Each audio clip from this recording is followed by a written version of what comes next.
I listened to some Dragon Ball in my sleep last night on accident, so now... Enjoy Kikamon today! I don't know why, but I like feel compelled to say this, and I'm sure it must be the hypnotism. Anyway, this video is about lots of things, but melee weapons. With a lot of Kossoff and I were having a debate on pistols versus rifles, and he brought it to spears versus swords.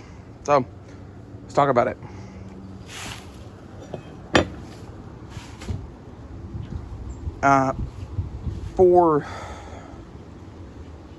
For spears, I only have these, and these are like javelins. That's what they are. I have this one that I put on an oak dowel, and my reasoning behind that is it's pretty fucking strong, and then I did the beeswax fire hardened tiger stripe thing to it, and I don't know, that's the one that I would probably keep for stabbing. The other one has a broom handle on it, and I think I would throw that one. It's just friendly advice, you know, don't put a broom handle on one of those unless you just want it as a throwing spear. It makes a good throwing spear shaft, but it doesn't make a good... In reality, this is a fucking bitchin' projectile. I want to make a thing that shoots those, but why do I have those? Well, I'm going to be holding this, and this is where people be like, why would you have a shield? Well, sword and shield combat was the predominant thing for most of combat.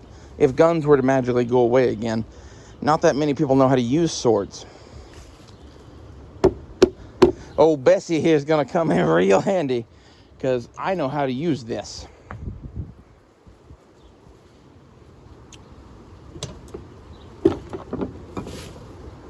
That's my thoughts.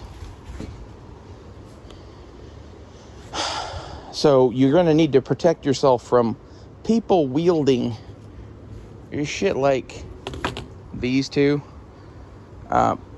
This is my machete. We'll get to it. It is my short sword also. I'm going to buy another short sword, but it's it for now. It was 20 bucks. 27, I believe. This is a real deal Greener's police shotgun.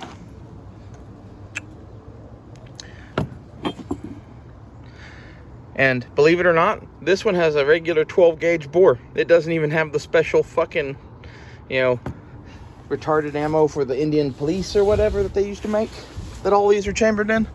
This is a Greener's police gun in, it says nitro proofed on it. So that means it's a smokeless powder. Greener's, which is just bitchin'. I would love to rebuild this thing someday, but I don't have the money or time or energy, and someday this will happen. If I ever have more money than sense, I'm going to build this. Until then, I'm not cleaning her up. And the reason why is because she sits by my door like this. This is my gaffy stick. I put it to you that this is the most badass gaffy stick on the internet. This is made of a real shotgun from the 1800s. It's a British military rifle that was converted. Like, this is some shit that might actually be trash in Star Wars. Anyway, I think it's cool.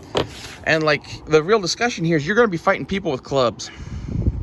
So, people with clubs, should you bring a sword or a spear?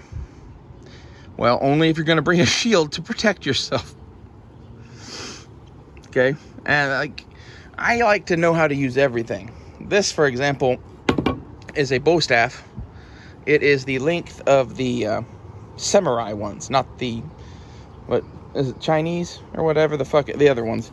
There's two lengths of these. There's like the karate ones or whatever from wherever, and then there's the samurai length one. And I like the samurai length one because it's kind of short.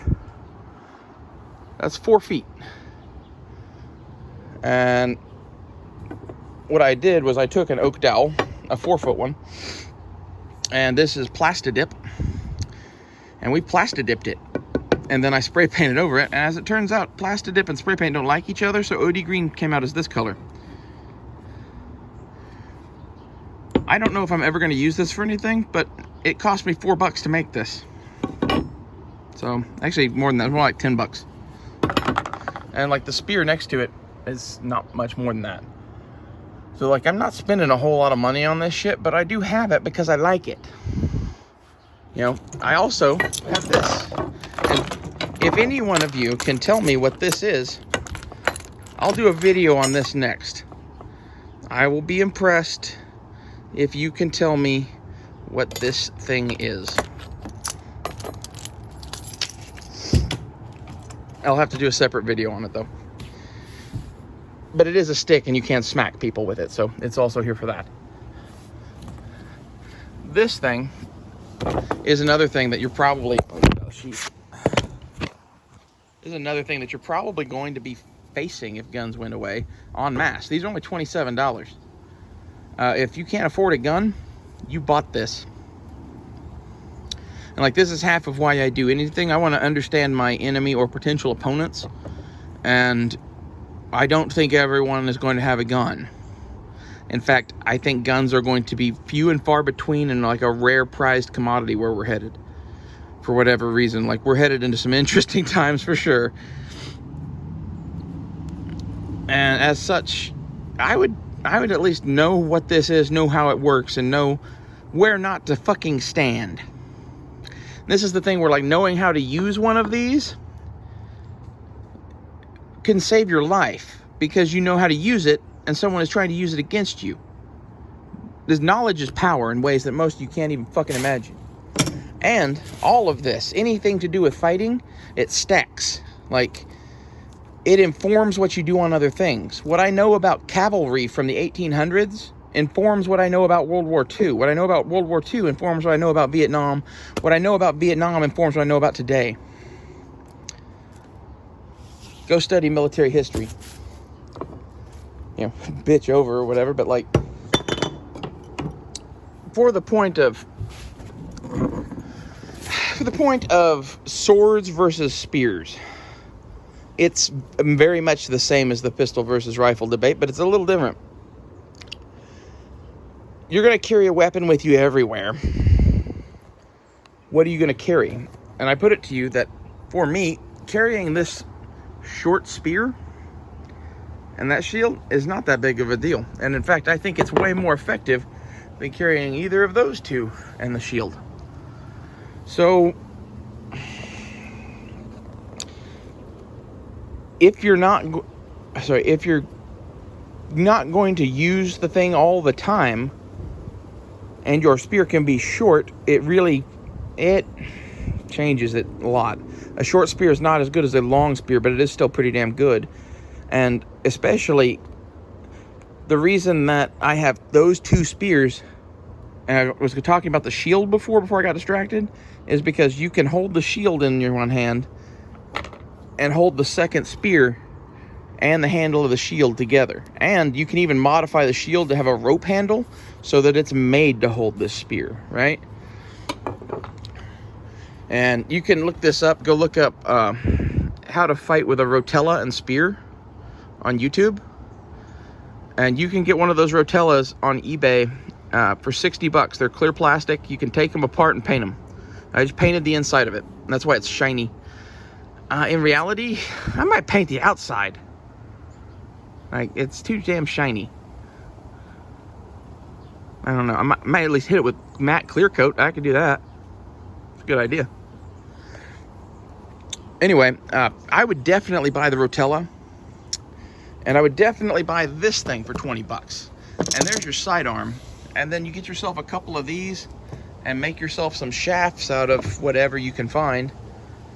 And boom, you are doing short sword and rotella with two spears, this is a form of combat that you can go study. And like, this is another thing. It's like, I like historical European martial arts. It's HEMA, that's what it's called. Go look that up. That's what all this shit is. This is the Oklahoma-fied ghetto version. Brought to you by humans. Man, I can't stop that. Anyway, so the sword is really like, this one in particular is a sidearm. This one this is the thing that I might go with this over the spears. And the reason is, me with this thing, I have a lot of reach, and it's made for combat without people without spears. If you know you're going to be facing spears, bring spears. But if you're just going to be like out walking around, a fucking rotella and a fucking saber of any kind. This is a samshir, which is it's what Cold Steel calls a scimitar. This is a scimitar, basically. Shamshir is what they call it in Persia versus what they call it in Arabia or the Barbary Coast, but scimitar. And as such, there's lots of shit that you can learn on how to fight with one of these. Anything to do with saber applies to this sword. Anything that applies to a scimitar or samshir also applies to this sword. You can go watch Indian stuff on the tulwar. It applies to this sword.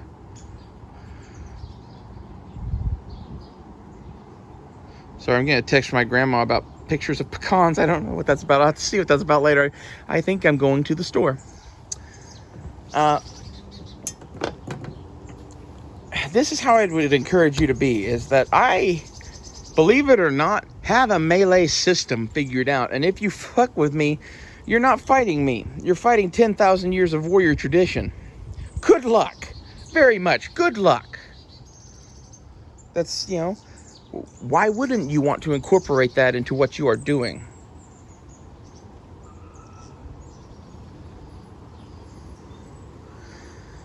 Now, as far as them being effective against guns, that's a whole nother topic, right? Like, I have guns. You should have guns. I have a bayonet on my gun. I have a bayonet on my gun for the same reason I have this shit and I know how to use it. At a certain point, when the metal meets the meat, eventually everybody runs out of bullets. Go watch the movie Heartbreak Ridge and listen to everything they say about Heartbreak Ridge in Korea and know that that shit was real. Wasn't called Heartbreak Ridge necessarily. Wasn't fucking what they said it was. That's all kind of bullshit. But after watching that movie, go read about the Chosin Reservoir. Go read about how combat got medieval in the 1950s. These are the people that we are fighting. So yeah, I would bring a motherfucking sword. You might end up using it. So that's the point of this video. I guess there's a lot of points to this video.